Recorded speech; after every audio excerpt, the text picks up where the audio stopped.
పుష్పగడి జాతర మామూలుగా లేదనే చెప్పాలి తెలుగు రాష్ట్రాల్లో.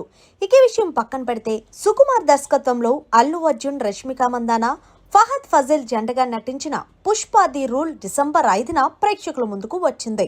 3 ఏళ్ల తర్వాత పుష్పరాజు ఎలాంటి మ్యాజిక్ చేశాడు, తన నేర సామ్రాజ్యాన్ని ఇంటర్నేషనల్ రేంజ్ కి ఎలా చేర్చాడు, ఎర్రచందనం సిండికేట్ తో పాటు రాజకీయాలను ఎలా శాసించాడు, బన్వర్ సింగ్ షేఖ్వత్ పై ఎలా పైచేయి సాధించాడు, ఎన్నో అంత్యానాల మధ్య రిలీజ్ అయిన పుష్ప 2 మంచి టాక్ ని సొంతం చేసుకొని ఈ రోజు మరి ఫస్ట్ డే కలెక్షన్ లో దూసుకుపోతుందనే చెప్పడంలో ఎలాంటి సందేహం లేదు.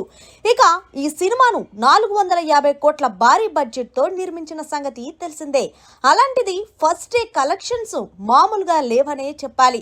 మరి ఇప్పటి వరకు వచ్చిన అంచనా ప్రకారం తెలుగు రాష్ట్రాలతో పాటు కేరళ, తమిళనాడు, కర్ణాటక, హిందీ, ఓవర్సీస్ హక్కుల కోసం డిస్ట్రిబ్యూటర్లు ప్రపంచ వ్యాప్తంగా పుష్ప 2 రికార్డు స్థాయిలో 617 కోట్ల ఫస్ట్ డే కలెక్షన్స్ బిజినెస్ ని చేసి సంచలనం సృష్టించింది.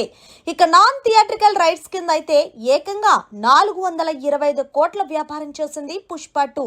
ఓటీటీ దిగ్గజానికి వస్తే నెట్ఫ్లిక్స్ 275 కోట్లతో ఈ సినిమాను డిజిటల్ రైట్స్ దక్కించుకుంది. అలాగే శాటిలైట్ రైట్స్ కూడా 85 కోట్లు, 65 కోట్లు మ్యూజిక్ రైట్స్ కింద బిజినెస్ చేసి గతంలో ఏ తెలుగు సినిమాకు జరగని స్థాయిలో పుష్ప 2 వ్యాపారం చేసింది. దీంతో మొత్తం 1200 కోట్ల గ్రాసు, 620 కోట్ల షేరు లక్ష్యంగా పుష్ప 2 బరిలో దిగింది. గతంలో ఎన్నడూ లేని విధంగా దాదాపు 11,000 స్క్రీన్లలో పుష్ప 2ను రిలీజ్ చేశారు మేకర్స్.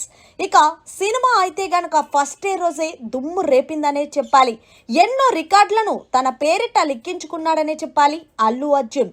దీంతో ఇండియన్ ఫిల్మ్ ఇండస్ట్రీ అంతా పుష్ప 2 ది రూల్ ఓపెనింగ్స్ గురించే, అలాగే ఫస్ట్ డే కలెక్షన్స్ గురించి మాట్లాడుకుంటున్నారనే చెప్పాలి.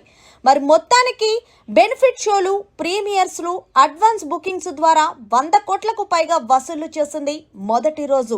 మొత్తంగా తొలి రోజు పుష్ప 2 ప్రపంచం వ్యాప్తంగా 360 కోట్ల గ్రాస్ వసూళ్లను సాధించి మొత్తానికి సినీ ఇండస్ట్రీని తమ వైపు తిప్పుకునేలా చేశాడు అల్లు అర్జున్.